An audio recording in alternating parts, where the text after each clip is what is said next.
Our top story now. Maryland Senator Chris Van Hollen taking matters into his own hands this morning as he works to bring Kilmar Abrego Garcia back to the United States. Right now, the senator is on a plane just left to El Salvador, where Abrego Garcia was mistakenly deported to. Yeah, 7 News' John Gonzalez is live for us at Dulles and was there when the senator arrived for the flight. And John, this all comes after the president of El Salvador and President Trump said they will not work to secure Abrego Garcia's return.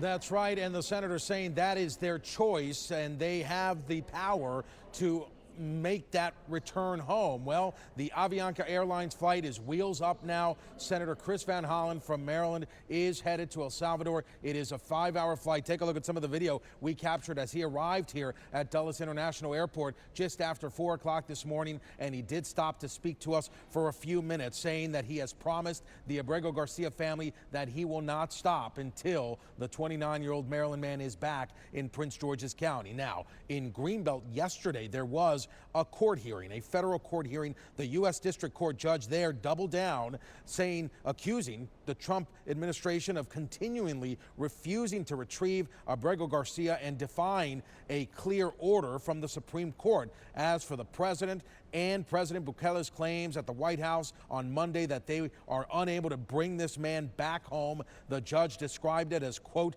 two very misguided ships passing in the night, adding what was discussed at the White House in the Oval Office on Monday was not in a courtroom and essentially has no merit. Now, before the hearing outside of the courthouse, dozens there in Greenbelt demonstrated. Advocates and faith leaders joined Abrego Garcia's wife, Jennifer Vasquez-Sura. She reiterated that she will keep fighting and asked her husband not to give up hope. Now, here's what Senator Van Hollen told us minutes before boarding that flight this morning.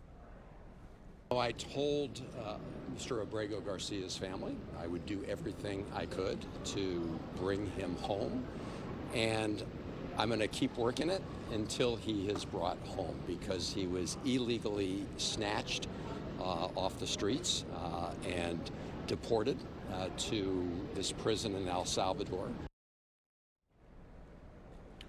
And the senator telling us that he also wants to spend some time inside that maximum security prison in the Central American nation with Abrego Garcia to tell him that everyone here, family and friends, are very concerned, and he wants to work on his release, returning him home. Now, that judge in Greenbelt has called for the testimony of government officials, including Robert Cerna, the acting field office director of ICE. The process should take about 2 weeks.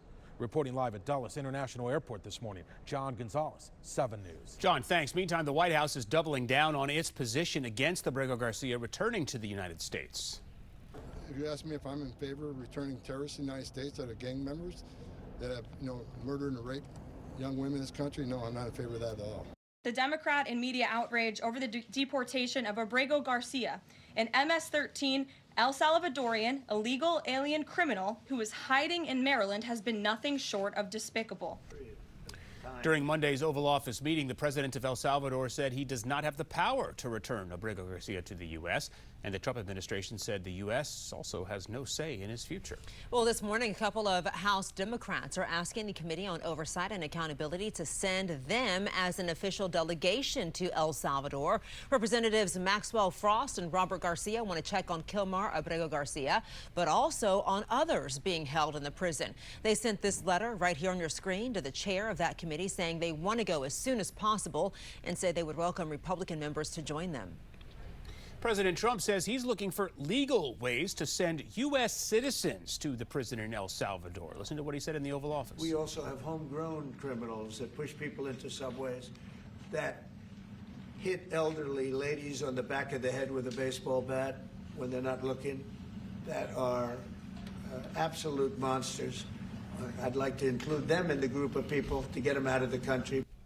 All right, that brings us to our question of the day. Should the White House be able to send Americans to foreign prisons? Sound off right now by scanning the QR code on your screen, or you can also go to WJLA.com/poll.